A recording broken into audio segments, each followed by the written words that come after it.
started. Hello, baby girl.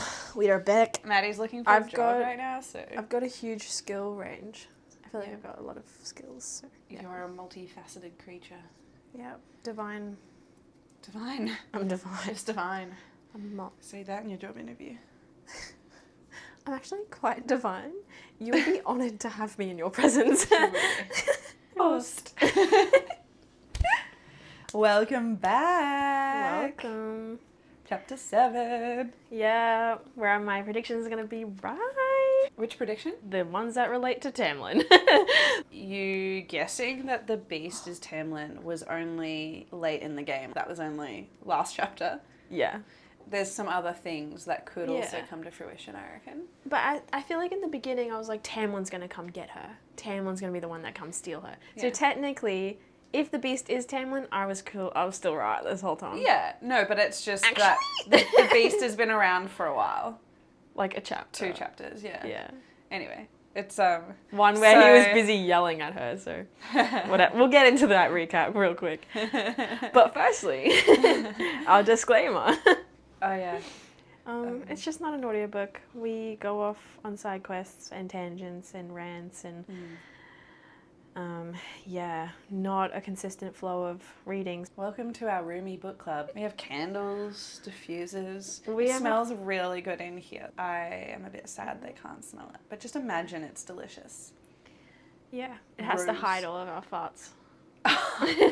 So, are you in the mood to give us a title and recap of last time? No. Oh. Yeah.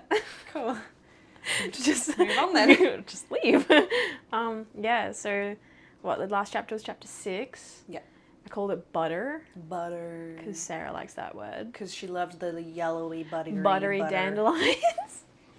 Okay, recap. 3, 2, 1. They enter the estate. Then they go up to these stairs, but the estate's like pretty fancy. It's, what is it? Alabaster. Not albino. No. The horse won't let her run away. She's actually really hungry, so she actually has to go inside or else she'll die. She won't make it very far. Goes inside. Weird people wearing weird animal masks. This beast guy turned into a guy. Pretty sure he's Tamlin. We'll find out. If not, I'll cry. Anyways, another guy comes in. He's a fox man thing. Lucian, okay? Doesn't like her, but then he has a weird switch up.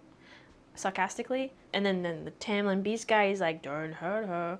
And then Alice, which we like her, she took her to get clothes and gave her pants and a shirt instead of a dress, which was pretty cool, pretty clutch. And then she gave us some nice advice towards the end and be like, basically, shut the fuck up, watch, and yeah, that's all I remember. Unless it's Lucian and you can fuck him up. Yeah. If you're up for it. Yeah. When we came in today, I couldn't find the book. I was like, where is it? And then I remembered that I'd hidden it last time because I didn't want Maddie to find it and be like, it's the beast, Tamlin. And it did cross my mind last night. There you You're go. right. You thought right.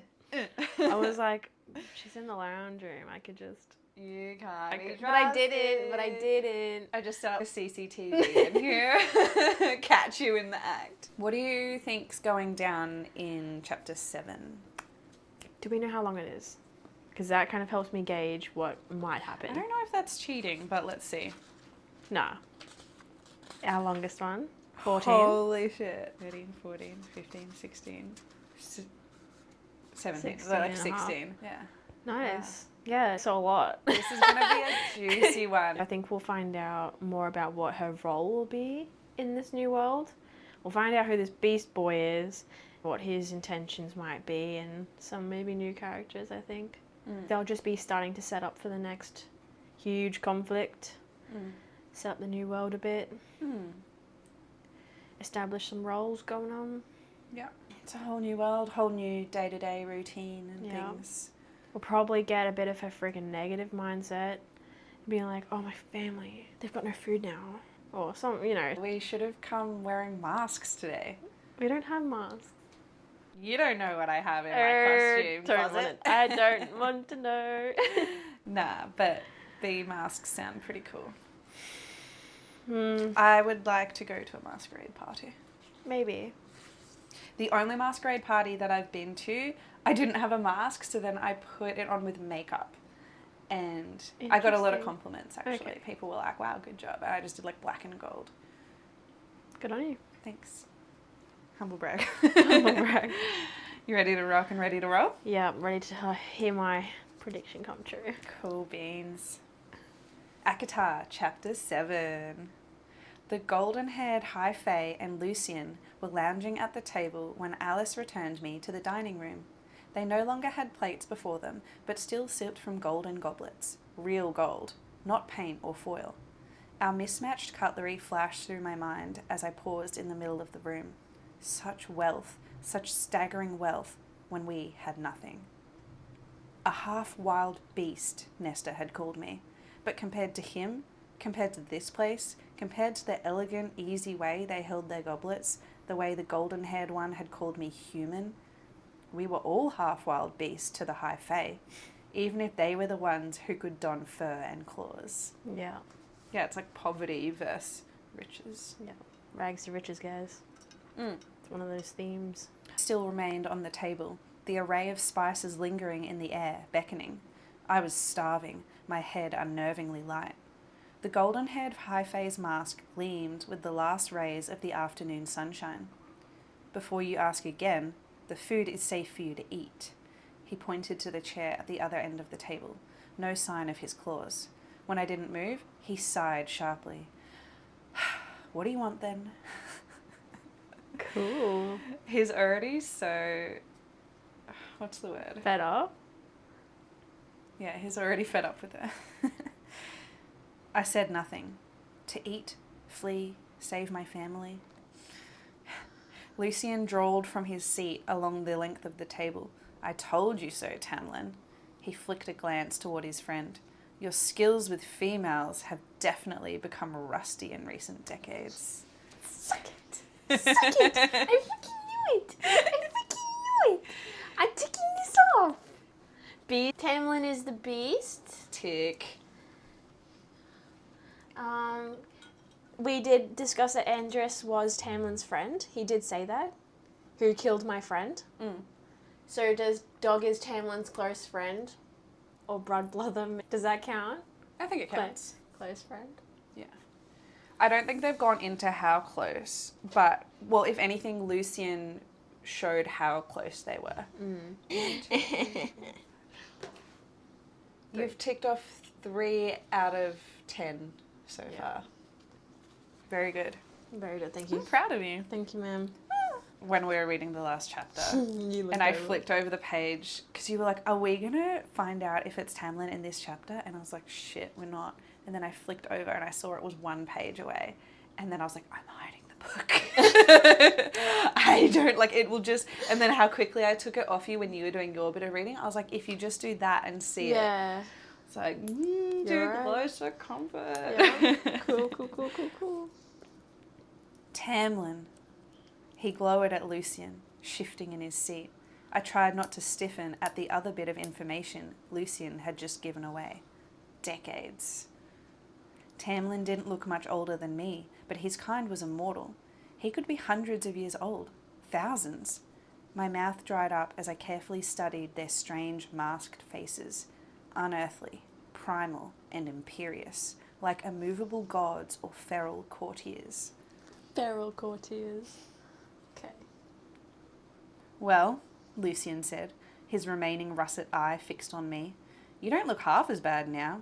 A relief, I suppose, since you're to live with us, though the tunic isn't as pretty as a dress. Wolves ready to pounce, that's what they were, just like their friend. I was all too aware of my diction, of the very breath I took as I said, I'd prefer not to wear that dress. And why not? Lucian crooned. It was Tamlin who answered for me, because killing us is easier in pants. Good shit. I kept my face blank, willed my heart to calm as I said, now that I'm here, what do you plan to do with me? Lucian snorted, but Tamlin said with a snarl of annoyance, just sit down. An empty seat had been pulled out at the end of the table. So many foods, piping hot and wafting those enticing spices. Eat? Can she just eat? The servants had probably brought out new food while I'd washed. So much wasted. I clenched my hands into fists. We're not going to bite. Lucien's white teeth gleamed in a way that suggested otherwise. I avoided his gaze, avoided that strange, animated metal eye that focused on me as I inched toward my seat and sat down. Tamlin rose, stalking around the table, closer and closer, each movement smooth and lethal, a predator blooded with power. It was an effort to keep still, especially as he picked up a dish, brought it over to me, and piled some meat and sauce on my plate. Cute. Force it in her mouth. Do it. Here comes the aeroplane! I said quietly, I can serve myself. Anything to keep him well away from me. Tamlin paused, so close that one swipe of those claws lurking under his skin could rip my throat out. That was why the leather baldric bore no weapons. Why use them when you were a weapon yourself? It's an honour for a human to be served by a high fae, he said roughly. I swallowed hard. He continued piling various foods on my plate, stopping only when it was heaping with meat and sauce and bread, and then filled my glass with pale, sparkling wine. I loosed a breath as he prowled back to his seat, though he could probably hear it. I wanted nothing more than to bury my face in the plate and then eat my way down the table, but I pinned my hands beneath my thighs and stared at the two fairies. I would eat that whole table probably. They watched me, too closely to be casual. Tamlin straightened a bit and said, You look better than before. Was that a compliment? I could have sworn Lucien gave Tamlin an encouraging nod. And your hair is clean. Perhaps it was my raging hunger making me hallucinate this piss-poor attempt at flattery. Still, I leaned back and kept my words calm and quiet, the way I might speak to any other predator. You're high fae? Fairy nobility? Lucien coughed and looked to Tamlin. You can take that question. Yes, Tamlin said, frowning, as if searching for anything to say to me. He settled on merely, We are. As you do. Fine. A man, a fairy, a few words. I'd killed his friend, was an unwanted guest. I wouldn't want to talk to me either. Yeah. What do you plan to do with me now that I'm here? Tamlin's eyes didn't leave my face. Nothing. Do whatever you want. So I'm not to be your slave? I dared ask. Lucien choked on his wine, but Tamlin didn't smile. I don't keep slaves. I ignored the release of tightness in my chest at that. But what am I to do with my life here? I pressed. Do you wish me to earn my keep? To work? A stupid question, if he hadn't considered it, but I had to know. Tamlin stiffened. What you do with your life isn't my problem. Lucien pointedly cleared his throat, and Tamlin flashed him a glare. After an exchanged look I couldn't read, Tamlin sighed and said, Don't you have any interests?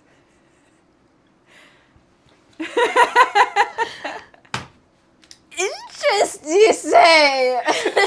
Tamlin will indulge her art desire to get that pussy. No, not entirely true, but I wasn't about to explain the painting to him. Not when he was apparently having a great deal of trouble just talking to me civilly. Lucien muttered, So typically human. Tamlin's mouth quirked to the side. Do whatever you want with your time. Just stay out of trouble. So you truly mean for me to stay here forever? What I meant was, so I'm to stay in this luxury while my family starves to death? I didn't make the rules, Tamlin said tersely. My family is starving, I said. I didn't mind begging, not for this. I'd given my word and held to that word for so long that I was nothing and no one without it. Please, let me go.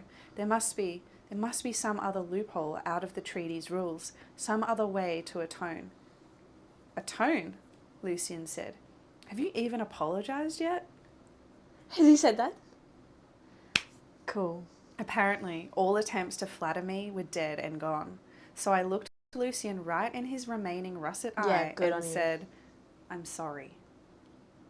Lucian leaned back in his chair. "How did you kill him? Was it a bloody fight or just cold-blooded murder?" My spine stiffened. "I shot him with an ash arrow, and then an ordinary arrow through the eye. He didn't put up a fight. After the first shot, he just stared at me." And that's our first "and" of the chapter. Cool. "Yet you killed him anyway, though he made no move to attack you. And then you skinned him," Lucian hissed. "Enough, Lucian," Tamlin said to his courtier with a snarl. "I don't want to hear details." He turned to me, ancient and brutal and unyielding. I spoke before he could say anything. "My family won't last a month without me." Lucian chuckled, and I gritted my teeth. "Do you know what it's like to be hungry?" I demanded, anger rising to devour any common sense. "Do you know what it's like to not know when your next meal will be?" Tamlin's jaw tightened. What? I don't know. You're reacting, but you don't have anything to say. I don't. Just keep going. Tamlin's jaw tightened. "Your family is alive and well cared for. You think so low of fairies that you believe I'd take their only source of income and nourishment and not replace it?" I straightened. "You swear it?" Even if fairies couldn't lie, I had to hear it. A low, incredulous laugh. "On everything that I am and possess." "Why not tell me that when we left the cottage? Would you have believed me? Do you even believe me now?" Tamlin's claws embedded in the arms of his chair. "Why should I trust a word you say? You're all masters of spinning your truths to your own advantage. Some would say it's unwise to insult a fae in his home. Some would say you should be grateful for me finding you before another one of my kind came to claim the debt, for sparing your life and then offering you the chance to live in comfort."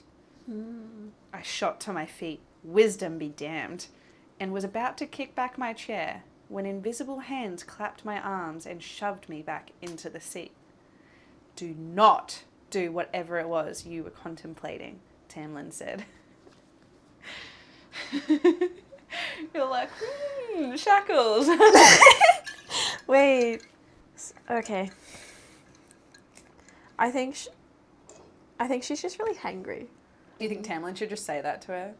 "Boo, you're just hangry. Sit down." Sit the fuck down. Put some food in your mouth. I think if she was just a bit more honest, things could be really different.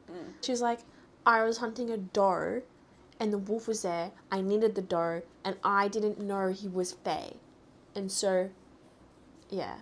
But it was weird, so I still used my ash arrow anyways." Or something like that. She could just be more honest. Yeah, that's my two-piece. I went still as the tang of magic seared my nose. I tried to twist in the chair, testing the invisible bonds, but my arms were secured and my back was pressed into the wood so hard that it ached. I glanced at the knife beside my plate. I should have gone for it first, futile effort or no. "I'm going to warn you once," Tamlin said too softly. "Only once, and then it's on you, human. I don't care if you go live somewhere else in Prithian, but if you cross the wall, if you flee, your family will no longer be cared for." His words were like a stone to the head.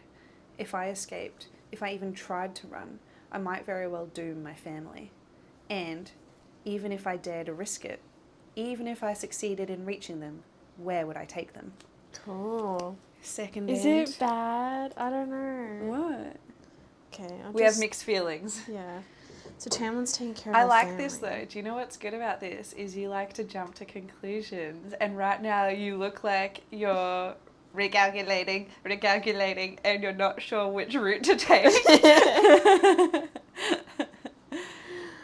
I couldn't stow my sisters away on a ship, and once we arrived somewhere else, somewhere safe, we'd have nowhere to live. But for him to hold my family's well-being against me, to throw away their survival if I stepped out of line... I opened my mouth, but his snarl rattled the glasses. "Is that not a fair bargain? And if you flee, then you might not be so lucky with whoever comes to retrieve you next." His claws slipped back under his knuckles. "The food is not enchanted or drugged, and it will be your own damn fault if you faint. So you're going to sit at this table and eat, Feyre. and Lucien will do his best to be polite. He threw a pointed look in his direction. Lucien shrugged. I like it. The invisible bonds loosened, and I winced as I whacked my hands on the underside of the table.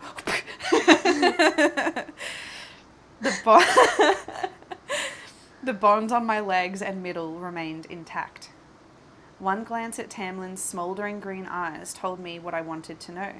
His guest or not, I wasn't going to get up from this table until I'd eaten something. Cool. I'd think about the sudden change in my plans to escape later. For now, I eyed the silver fork and carefully picked it up. They still watched me, watched my every move, the flare of my nostrils as I sniffed the food on my plate. That's the second nostril flare of the book. I would eat it and I'd taste it and Eyes roll back of your head. Oh. Do you remember in The Office where they're timing how long they can be silent for, so they're not answering phones or anything, and then Kevin, you just hear this rapper. Yeah. Kevin's like bites into this chocolate bar and he's like, oh yeah. Everyone's like, no, as soon as I heard that rapper. Funny. That's me. No metallic stench of magic. And fairies couldn't lie. Another one. So he had to be right about the food then. Stabbing a piece of chicken, I took a bite. It was an effort to keep from grunting.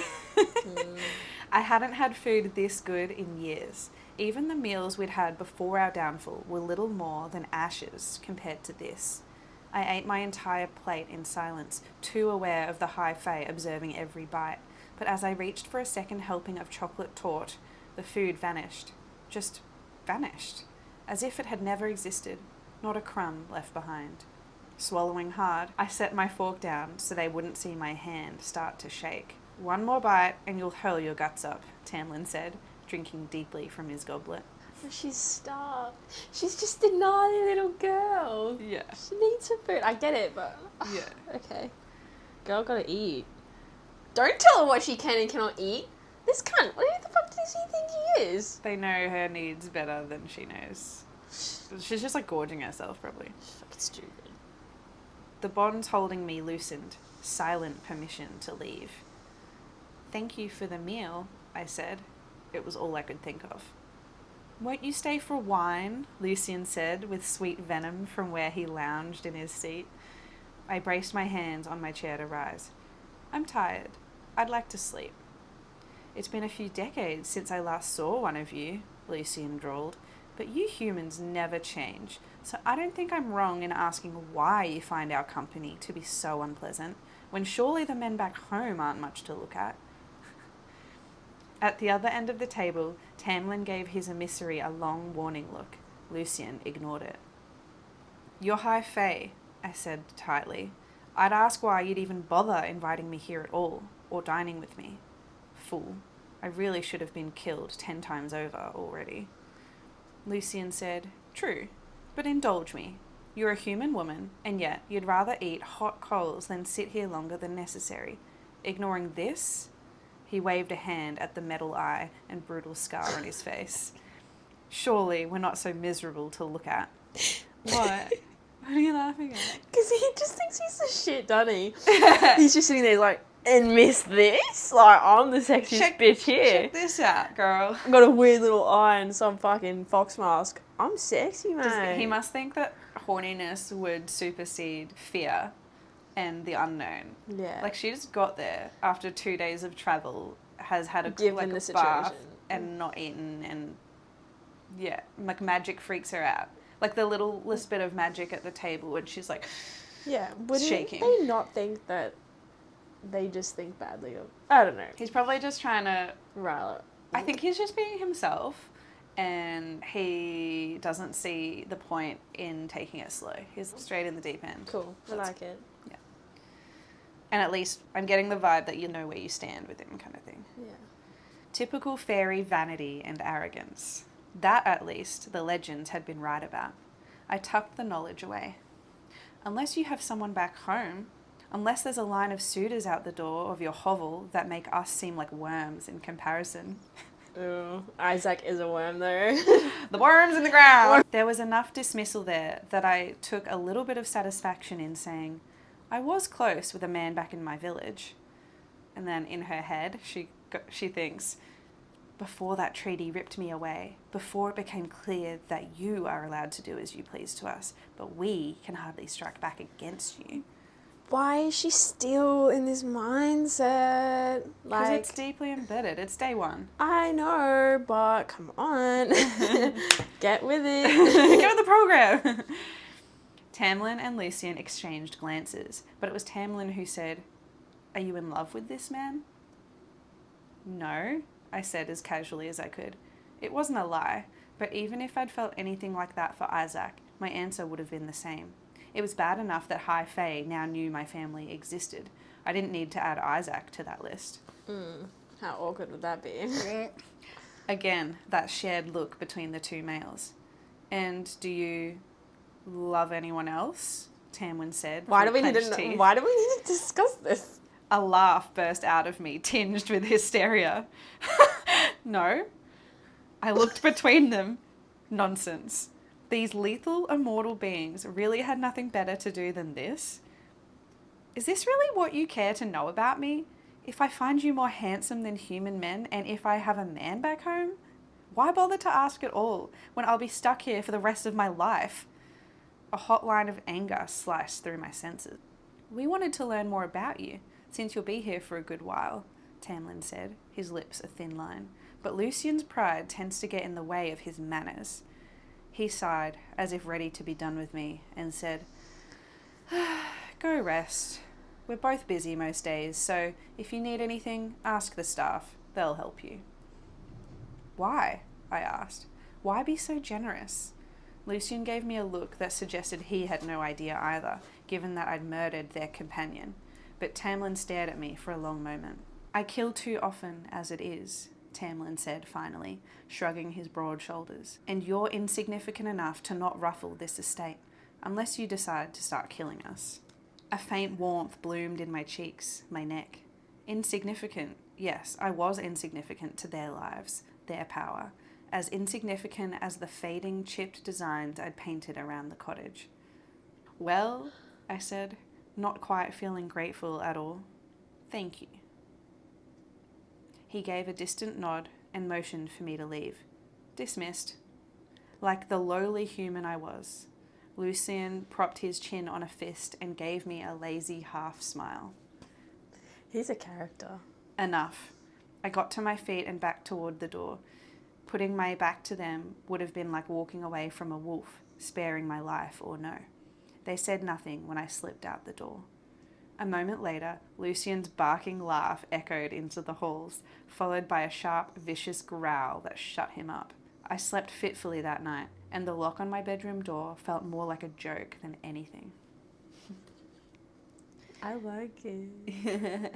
I like it a lot. I like Lucian. I knew you would. He's a cool guy.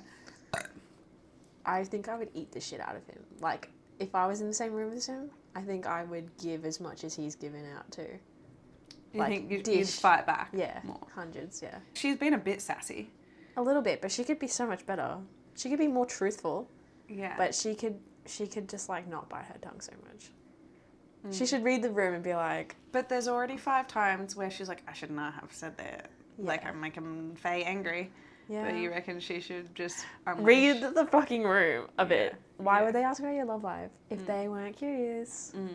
Oh, it's been a decade or two, Taylor, since you slept with women or whatever. What's happening here?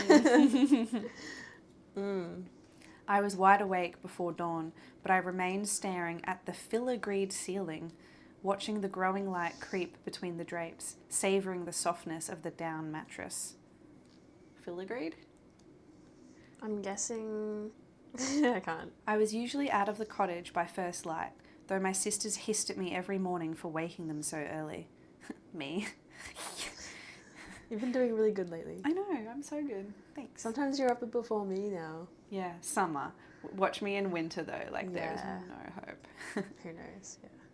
If I were home, I'd already be entering the woods, not wasting a moment of precious sunlight, listening to the drowsy chatter of the few winter birds. Instead, this bedroom and the house beyond were silent, the enormous bed foreign and empty. A small part of me missed the warmth of my sisters' bodies overlapping with mine. Guess she could overlap with someone else. I guess, if you're cold and you want a spoon. Nesta must be stretching her legs and smiling at the extra room. She was probably content imagining me in the belly of a fairy, probably using the news as a chance to be fussed over by the villagers. Maybe my fate would prompt them to give my family some handouts, or maybe Tamlin had given them enough money, or food, whatever he thought taking care of them consisted of, to last through the winter. Or maybe the villagers would turn on my family, not wanting to be associated with people tied with Prithian, and run them out of town.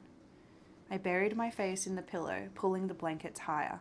If Tamlin had indeed provided for them, if those benefits would cease the moment I crossed the wall, then they'd likely resent my return more than celebrate it. Fair. In her head now, she's thinking, your hair is clean. A pathetic compliment. I suppose that if he'd invited me to live here, to spare my life, he couldn't be completely wicked. Perhaps he'd just been trying to smooth over our very, very rough beginning. Maybe there would be some way to persuade him to find some loophole, to get whatever magic that bound the treaty to spare me. And, if not some way, then someone. Fourth end of the chapter. This My brain chapter's is working overtime right now. Hmm? I'm trying to think of all these things that could happen. So I had thoughts in my head. Her dad knows something. Because I was thinking about how he said, don't come back. But why? Why don't come back? What do you know? What do you know, sir? And then, what if Nesta and Elaine become children of the blessed? Very cool. But then, I think it's very below Nesta. But Elaine might. I don't know, yeah. Little thoughts. Oh, do you know what's really funny? The next sentence is you. I was drifting from one thought to another, just like you, Yeah. trying to sort through the jumble when the lock on the door clicked and there was a screech and a thud, and I bolted upright to find Alice in a heap on the floor. The length of rope I'd made from the curtain trimmings now hung loosely from where I'd rigged it to snap into anyone's face. It had been the best I could do with what I had. I'm sorry, I blurted, leaping from the bed, but Alice was already up, hissing at me as she brushed off her apron. She frowned at the rope dangling from the light fixture. What in the bottomless... Whoa. Did she just snare Alice? Yeah. I don't think she completely got hooked up, but I think it whacked her in the head. Yeah. Kapow! It's just a deterrent for any to... Just so she doesn't... disorient, and so she can get up and quick to action. give her time to jump out of bed. Yeah.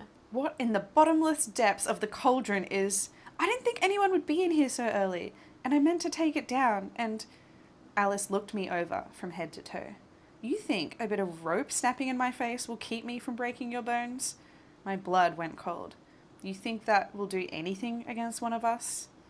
I might have kept apologizing were it not for the sneer she gave me. I crossed my arms. It was a warning bell to give me time to run, not a trap. She seemed poised to spit on me, but then her sharp brown eyes narrowed. You can't outrun us either, girl. Funny. What? Girl. I know, I said, my heart calming at last. But at least I wouldn't face my death unaware. Alice barked out a laugh. My master gave his word that you could live here. Live, not die. We will obey. She studied the hanging bit of rope. But did you have to wreck those lovely curtains? I didn't want to. Tried not to. But a hint of a smile tugged on my lips. Alice strode over to the remnants of the curtains and threw them open, revealing a sky that was still a deep periwinkle, splashed with hues of pumpkin and magenta from the rising dawn. I am sorry, I said again. She's like more genuine with her sorry, with her apology about the curtains than she was about killing Andrews. She's got her standards. Priorities. Alice clicked her tongue. At least you're willing to put up a fight, girl. I'll give you that. Cute. I opened my mouth to speak, but another female servant with a bird mask entered, a breakfast tray in hand.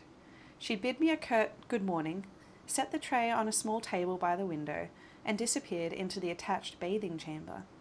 The sound of running water filled the room. I sat at the table and studied the porridge and eggs and bacon.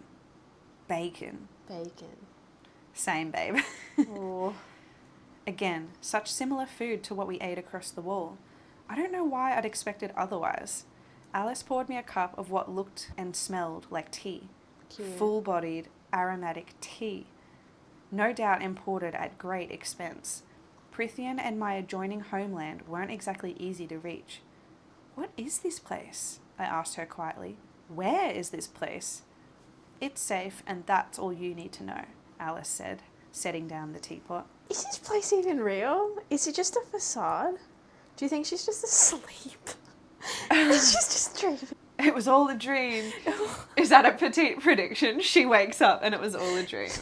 No. Or she's actually in like a hovel, an even worse hovel, but it's all a mirage or something. Oh. That's what I thought you were saying. I don't even know what I'm saying. So it's safe. And she's putting the teapot down. At least the house is. If you go poking about the grounds, keep your wits about you. Fine. If she wouldn't answer that, I tried again. What sort of fairies should I look out for? All of them, Alice said. My master's protection only goes so far. They'll want to hunt and kill you just for being a human, regardless of what you did to Andras. Another useless answer. I dug into my breakfast, savouring each rich sip of tea, and slipped into the bathing chamber. When I was done eating and bathing, I refused Alice's offer and dressed myself in another exquisite tunic. This one of purple so deep it could have been black. I don't really know how to picture a tunic. I think of, I guess, like, you know, the pirate's white shirt. Oh, yeah. That's what I think of a tunic. I wished I knew the name for this colour, but catalogued it anyway. I pulled on the brown boots I'd worn the night before, and as I sat before a marble vanity letting Alice braid my wet hair, I cringed at my reflection. It wasn't pleasing, though not for its actual appearance. While my nose was relatively straight, it was the other feature I had inherited from my mother. I could still remember how her nose would crinkle with feigned amusement when one of her fabulously wealthy friends made some unfunny joke. How do you crinkle with amusement? Like this. Can you not crinkle your nose? Have you had Botox? No. My nose goes really scrunchy. That's so much more than a fucking crinkle. That's a whole scrunch. At least I had my father's soft mouth, though it made a mockery of my too sharp cheekbones and hollow cheeks. I couldn't bring myself to look at my slightly up-tilted eyes. I knew I'd see Nesta or my mother looking back at me. I'd sometimes wondered if that was why my sister had insulted me about my looks. I was a far cry from ugly, but I bore too much of the people we'd hated and loved for Nesta to stand it, for me to stand it too. I do think this is interesting. We're on page 69, and we're only really now getting more specific details about her appearance. She can't even make eye contact with herself. Okay. Yeah. She's just very Negative. Mixed feelings. Yeah. I cringed at my reflection. It wasn't pleasing, though not for its actual appearance. Okay. Just her mentality around it. It reminds her of loss, I think, seeing her in reflection. Though I suppose that for Tamlin, for High Fae used to ethereal, flawless beauty, it had been a struggle to find a compliment. Fairy bastard.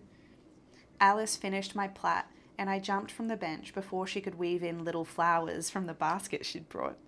Cute. I would have lived up to my namesake were it not for the effects of poverty, but I'd never particularly cared. Beauty didn't mean anything in the forest. When I asked Alice what I was to do now, what I was to do with the entirety of my mortal life, she shrugged and suggested a walk in the gardens. I almost laughed, but I kept my tongue still. I'd be foolish to push aside potential allies.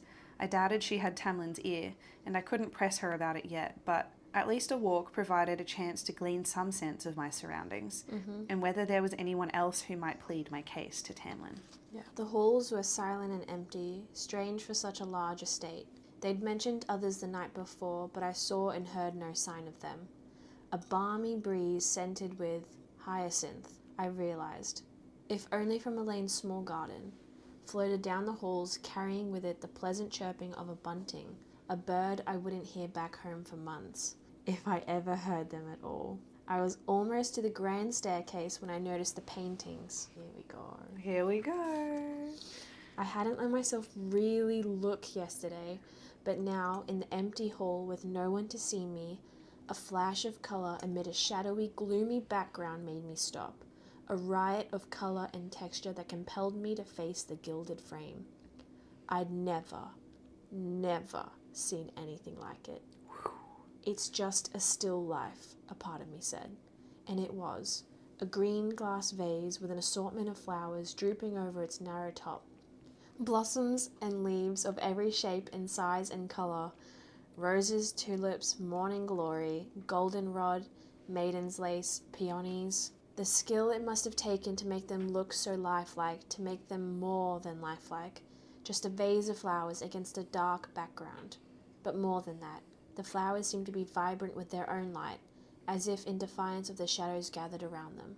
The mastery needed to make the glass hold the light, to bend the light with the water within, as if the vase did indeed have weight to it atop.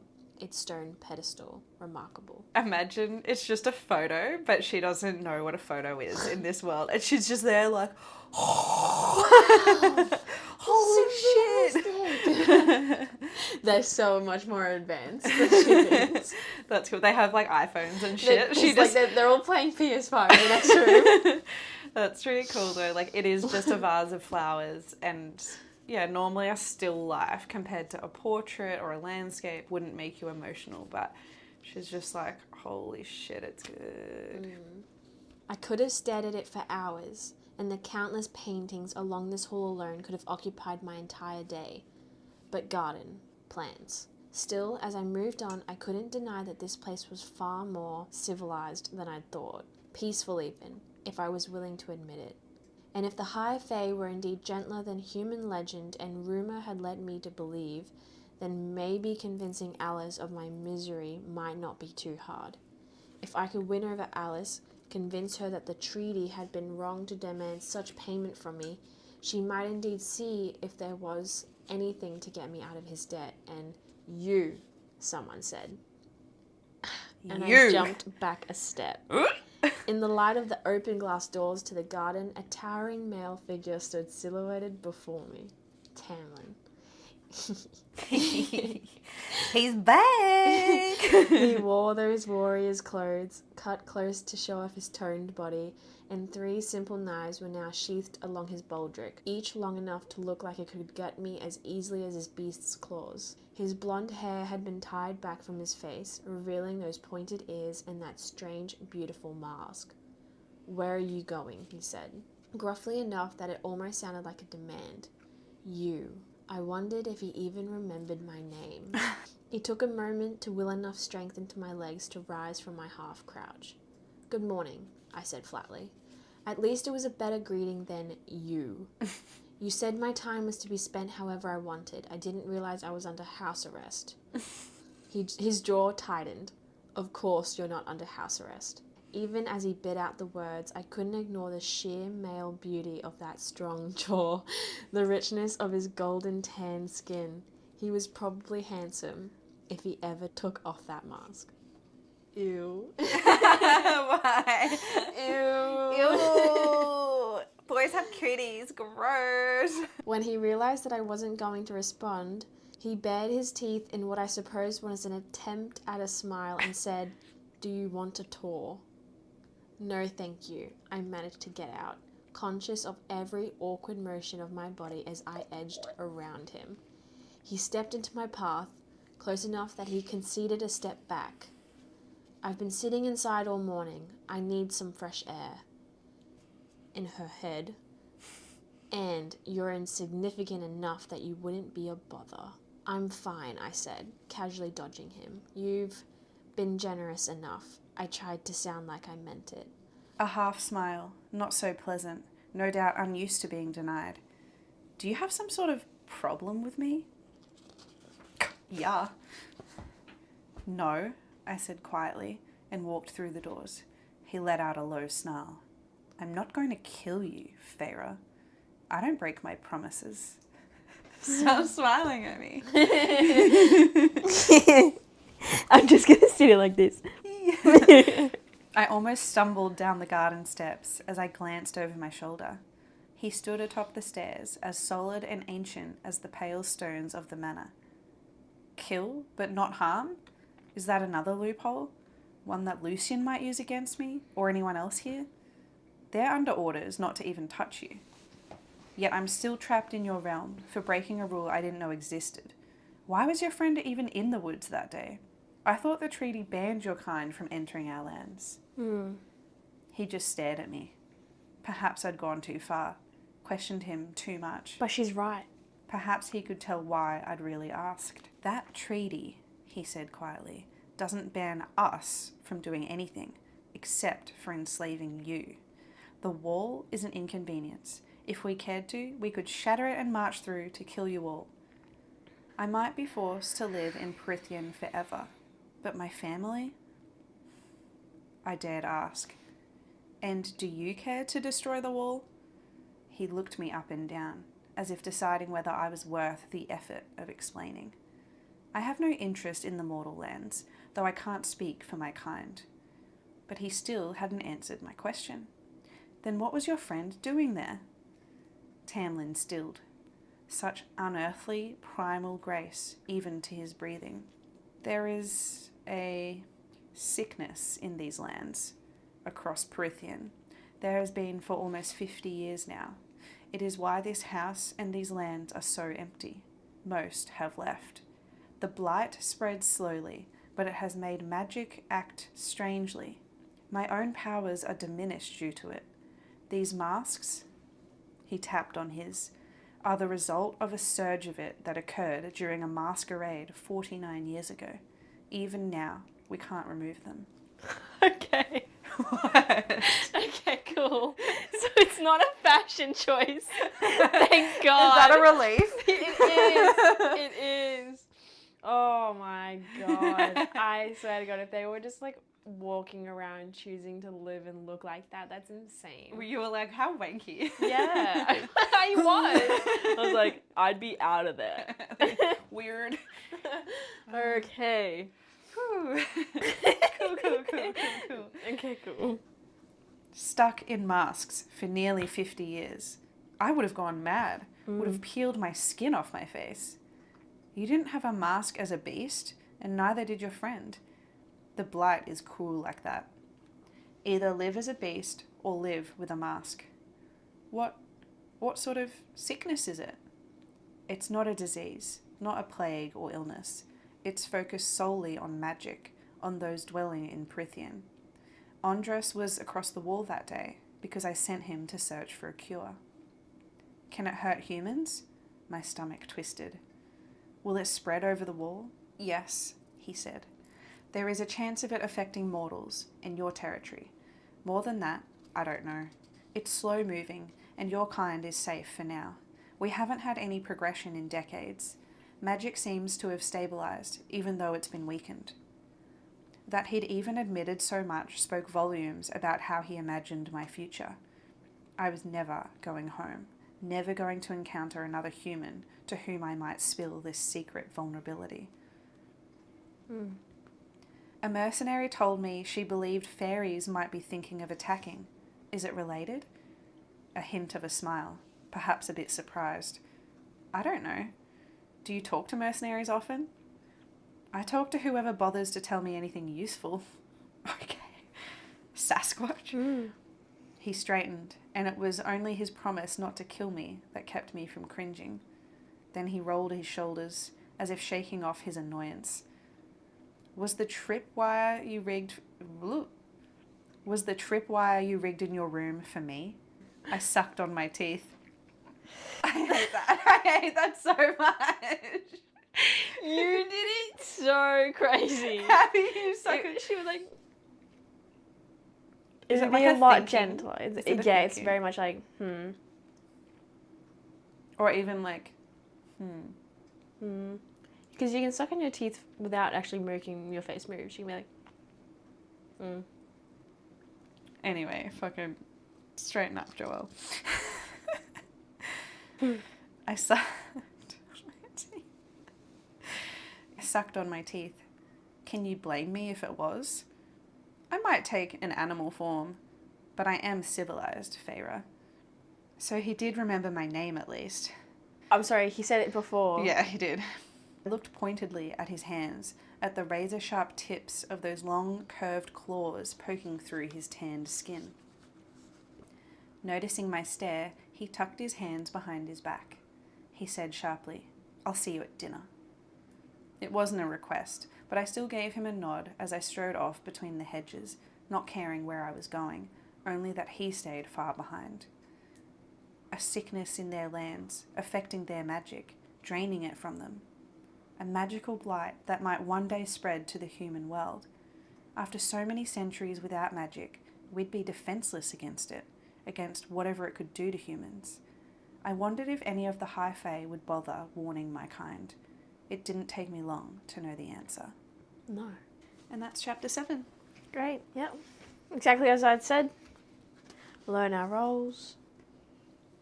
Set the stage for more conflict. We've got some blight, which I will add to my little thing. So, the recap according to Maddie's notes for chapter 7. Tamlin is beast. Pretty cool. She's so typically human. Yep. Tamlin's taking care of her family and very much like, sit down and eat your food, bitch. She's got so much time now. Uh-oh, art loser, gushing on paintings.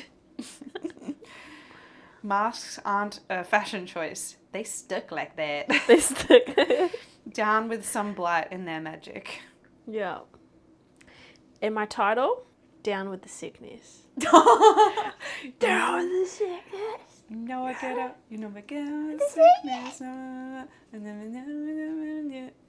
Pretty cool. Pretty cool. Merci. So, statistics update. You ticked off 2 petite predictions, that Tamlin was the beast and that it was his Close friend that died. close friend / blood brother that died as the wolf. We had 5 sentences starting with and. Yeah. What are you going to rate this chapter out of 10? 5. Really? I Yeah. thought you would go higher this time. Really? Yeah. Nah. Because you seem to be enjoying it. I know you don't want to give away too many high scores, and the I last know. one was a 7, so that's hard. Yeah. Nah, 5. We just found out a lot of things, Yeah. but I guess it wasn't action, which is probably what you're going to rate higher, right? Yeah. Tamlin. But you found out his name. You're like, I thought you would rate it 10 out of 10 just for that. No. I'm not generous. Not like he is. So now I don't have to hide the book from you, hopefully, because it was No. just... It's funny that it took 70 pages for Sarah to write the word Tamlin. Kept us guessing. Oh yeah. We're making waves, man. Woo. Is your brain still bouncing around the Yeah. different avenues? Yeah. So I it's just your want to brain know is what starting the fuck Tamlin's intentions with her is. Yeah. That's what I want to know. What do you think the options are for Tamlin's intentions? There's with Feyre? obviously going to be a romance option. Yeah. Because that's what this book is, right? Smut. Yeah. Sexy. Sexy. So there's that, but I don't know. It's cliche. Have our high fae fall in love with a human. And so the lion fell in love with the lamb. Such a stupid, masochistic lion. Yeah, I don't really want that. It'd be cool if she killed him. So she's gonna figure out how to cure the fucking blight, that's for sure. Can I make a prediction right now? Go hard. I ain't stopping Do you you, think girl. that's a big ticket prediction? Fair cures the blight. Yeah. Oh my god! Yay, I'm Wait, excited. can you do this? My big ticket prediction from chapter 7 is Feyre cures blight. The blight in Prythian. Cool. I'm excited that we have another big ticket prediction. Hell yeah. And then just add on little prediction is Tamlin and Feyre fall in love. Like It's you a don't- small one because it's pretty freaking out. It's like in your face already. It's obvious. Do you have a boy at home? You got a Are you in love? boyfriend? Oh, Tamlin, it's been decades since you've talked to a girl or something like that. Or yeah, and then he's just like, do you want a tour? Like, eat your food. You know the energy he gives me? It's like Dane Atos trying to be firm. I get that cringe. You know that guy that's just like, he's hot, but not hot enough to tell you what to do? That's Tamlin to me right now. Okay. It's like, Yeah. eat your food. And she's like, bitch, I'll stab you. You don't think he's just grouchy? Well, I mean, I'd be grouchy if I had a mask stuck to my face. Yeah. I would live as a beast. But maybe he's just doing it so it doesn't scare her. What are your other brain thoughts? There was that little glance. She was like, well, what am I supposed to do here? Or how can I get out or whatever? She's like, what's my purpose now? And they're like, figure it out. good luck. Because last chapter, didn't you have a prediction that Tamlin knows something about her fate? So you still... Yeah, Beast Boy knows something special about Feyre's fate. Yeah. And Beast Boy's Tamlin, so... Yeah, so you're still thinking that's true. Yeah. So you think Lucian's cool? Yeah. Should I be worried about him? What's to worry about so far? One of these What do you days... think the dynamic is? I was going to say good cop, bad cop, but that's not it. But there's some dynamic There is. between the boys. Well, obviously Tamlin's top dog. Lucian's like his little lapdog. But Lucian's also probably the only other person who can say certain things or get into Tamlin's head. Lucian can say things that Tamlin would probably kill other people for. Yeah, but he gets away with it. But he gets away with some of it. But he also knows his place. Yeah. They're just good friends, they seem. Do you feel like Lucian is trying to be a wingman? A little bit. And Tamlin's just like, meh. This is all fun in games for Lucian. And he's a bit conniving. I think we like him because he's mischievous. Yeah. Little fox. That goes with the fox, right? Yeah. Cunning. Sly. Alice seems to be warming up a bit to her. Even though she got smacked in the face, she I think took she it had pretty well. Yeah, and I think she's got a little bit of respect for Feyre. Yeah. Or at least it is like, you're interesting. Yeah. Your actions and behaviours are quite interesting. Yeah. She's pretty much eaten some food, looked at some art, walked in the garden. Yeah. And then it's just been conversations with the three peeps. Can I read the blurb? A shadow is falling across the land, which is blight, and Feyre will be the one to try and conquer it and mend it. According to prediction 2. But according to context clues, I am on the right path. Do you do that often where you're reading a book and you just actually, randomly go back to the blurb Yeah. and refresh your memory? Be like, Or am not- I on track here? Not even refresh. It's like, wait. That sounded really familiar. And then I go, oh, okay. Yeah, And because then the I'm blurb like, gives you oh my god, everything's making more sense. And now I can have a more direct path towards the end of the book. Did you read this blurb many years ago No. and then decide, actually, no? I've not looked at anything. I didn't even read the blurbs of these books. So you just heard people talking about ACOTAR And I was went, like, hot. nah, I'm closed off to it. I'm not a sheep. I'm not jumping on the bandwagon. Yeah. But if you'd found it yourself and then just read the blurb if and it not was known like- it was hyped, then you might have read it sooner. Yep. If it was like nestled in a bookstore and no one knew about it. And I was like, oh, interesting, Faye. Sign me up. I mean, this is like a decade old now, I guess. Is it really? Social media has just absolutely sent ACOTAR into the stratosphere. So how random would that be for Sarah, like releasing this series a decade ago? That makes sense. It makes so much sense. The writing styles. Right. Oh my god. You think? Why? It's not great. No offense. But why would writing 10 years ago not have been great? Yeah. Not much has changed. 10 years ago, we've got like different standards. I reckon Girl. most books that I read, I find a typo in Yeah. pretty much every book I read. Yeah. You can't find everything. I'm excited for what comes, I guess. Well, Huzzah. folks, thanks for coming. Until next time. Hell yeah. Aviento! Okay. Bye, everybody. See you, bye.